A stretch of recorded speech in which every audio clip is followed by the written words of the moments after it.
तो जैसे कि आप सभी को पता ही होगा कि उन सारी एक्साइटमेंट्स और इंजॉयमेंट को पानी तब फिर गया जब वर्ल्ड टेस्ट चैंपियनशिप यानी कि WTC का पहला दिन भारी बारिश के कारण कैंसिल हो गया। लेकिन हमारे पास क्वेश्चन ये आता है कि क्या ऐसे समय में जब हमारे पास साइंस एंड टेक बहुत ही एडवांस स्टेज पे है, जब हर चीज़ के पास हमारे पास सॉल्यूशंस हैं, तो क्या हम क्रिकेट को भी वॉश आउट होने से बचा सकते हैं? क्या किसी तरीके से कोई ऐसी टेक्निक है जिससे पानी को ही रोका जा सकता है? तो आज सोशलाइजर के इस वीडियो में हम इसी क्वेश्चन के बारे में जानेंगे। So let's get started, let's get socialize. तो पानी को बरसने ही ना देना, ये बहुत ही अमेजिंग चीज़ लगती है कि आप एक अल्टीमेट पावर की तरह पानी को बरसने ही ना दें, सब चीज़ को कंट्रोल करके रखें। इससे जुड़े हुए दो क्वेश्चन हमारे सामने आते हैं। पहला क्वेश्चन तो यही है कि क्या कोई ऐसी टेक्निक बनी है, और दूसरा क्वेश्चन ये कि क्या ऐसी चीज़ अप्लाई की जा चुकी है किसी इवेंट के लिए। इन दोनों ही क्वेश्चंस पे हम जानेंगे। तो रेन को कंट्रोल करने के केस में जो एक टेक्निक सबसे ज़्यादा मानी जाती है वो है क्लाउड सीडिंग। बहुत सारे लोगों ने इस टेक्निक के बारे में सुना होगा।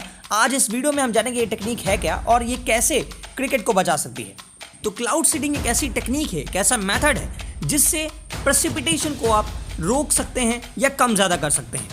इसके थ्रू ये कहा जाता है कि पानी आप बरसा सकते हैं किसी एक पर्टिकुलर रीजन में जहाँ पर बहुत दिनों से पानी बरसा ना हो, या फिर जहाँ पर क्लाउड का अक्यूमुलेशन बहुत ज़्यादा हो गया हो और बहुत दिनों से पानी बरस रहा हो, वहाँ से क्लाउड्स को आप हटा भी सकते हैं। तो आपका क्वेश्चन अब आएगा कि ठीक है, चलो मैं ये समझ गया, लेकिन अब इसको करते कैसे हैं, किस तरह ही किया जाता है? तो बहुत ही इंटरेस्टिंग वे में इसको किया जाता है। आपको बता दें कि इसमें प्लेन के थ्रू हवा में जाकर कुछ ऐसे मटेरियल छोड़े जाते हैं। अब मटेरियल भी specifically silver iodide, potassium iodide या ड्राई आइस यानी कि कार्बन डाइऑक्साइड, इसको हवा में छोड़ा जाता है। अब इसका क्वेश्चन आएगा कि इसका क्या काम होगा?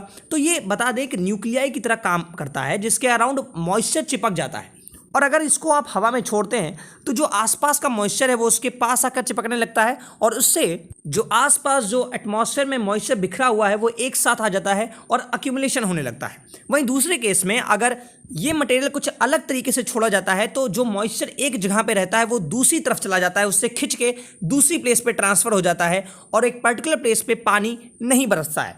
लेकिन देखिए, एक और चीज़ है यहाँ पर कि कोई भी हार्ड एंड फास्ट रूल नहीं है सब चीज़ों में। क्लाउड सीडिंग में ही कुछ ऐसे साइंटिस्ट जो अलग मेथोडोलॉजी भी इस्तेमाल करते हैं। जैसे यहाँ पर एक फोटो है जिसमें एक पर्टिकुलर चैम्बर बना हुआ है, उससे क्लाउड ही हवा में छोड़ रहे हैं, तो इस तरह से भी इसका इस्तेमाल होता है। लेकिन बेसिकली जो मेथड है वो इसी प्रकार है कि एक तरफ क्लाउड बनाया जाता है और दूसरी तरफ कुछ ऐसे मटेरियल को छोड़ा जाता है जिससे मॉइस्चर उसमें चिपक जाए। तो हमने क्लाउड सीडिंग तो समझ लिया कि एक तरह से होता क्या है मेथड, लेकिन क्वेश्चन ये आता है कि क्या इसका इस्तेमाल अभी तक किसी इवेंट को बचाने के लिए इस्तेमाल किया गया है? क्या ये कभी अप्लाइड हुआ है? तो आंसर है अ बिग यस, बिल्कुल। सन 2008 की बात है, आज से करीब 13 साल पहले की। बीजिंग में यानी कि चाइना में ओलंपिक्स स्टार्ट होने वाले थे, ओपनिंग सेरेमनी थी, सब कुछ तैयार था, लेकिन प्रॉब्लम ये थी कि फॉरकास्ट में ये बोला गया था कि ऐन समय पर पानी बरसना शुरू हो जाएगा, और फिर चाइनीज अथॉरिटी ने कुछ ऐसा कर दिखाया जो किसी ने भी प्रेडिक्ट नहीं किया था। उन्होंने रॉकेट्स का इस्तेमाल करके क्लाउड सीडिंग मेथड का यूज़ किया और क्लाउड्स को लिटरली वहाँ से भगा दिया।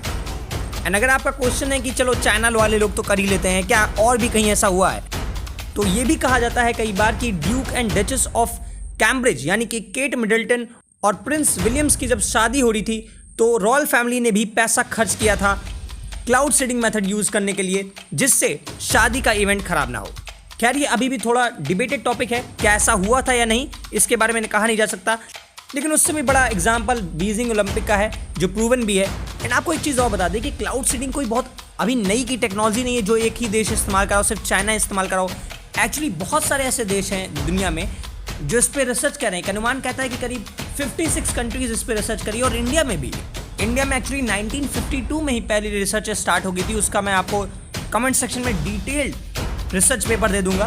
So cloud seeding is not new. And finally अब क्वेश्चन ये आता है कि क्या क्रिकेट में कभी इसका इस्तेमाल होने वाला है, क्या कुछ इनिशिएटिव्स लिए गए हैं? तो आपको बता दें, बिल्कुल लिए गए हैं। क्रिकेट कभी भी पीछे नहीं रहता। England and Wales Cricket Board ने गूगल की ये कंपनी एक्स कंपनी से, नाम एक्स कंपनी है, इससे बातचीत की थी और कुछ टेक्निक सोचने को कहा था कि क्या ये जो फ्रीक्वेंट वॉशआउट्स होते हैं इससे बचा जा सकता है। अब देखिए, उन्होंने सिर्फ क्लाउड सीडिंग की ही बात नहीं की, उन्होंने एक और भी बात की थी। उन्होंने कहा था कि एक बैलून का इस्तेमाल करके ग्राउंड से थोड़ा ऊपर एक पूरे कवर को टांगा जा सकता है जिससे पानी बरसे लेकिन उसके ऊपर ना आए।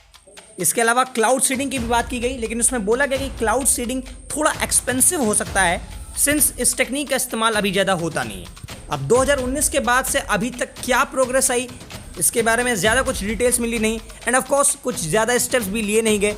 अभी भी हमें गेम्स वॉश आउट होते हुए नज़र आते हैं। मे भी आने वाले समय में कुछ ऐसी न्यूज़ आए जिसमें इसमें फर्दर डिटेल्स हमें पता चले। खैर, आपका क्या है इस पे सुझाव, आप कमेंट सेक्शन में हमें बताइए। क्या हम क्लाउड सीडिंग का इस्तेमाल कर सकते हैं गेम्स के लिए? खैर, this is the end of the video. Thank you very much for watching, and जब तक हमारे नए वीडियोस आ रहे हैं तब तक रहिए socialise with socialiser, signing off.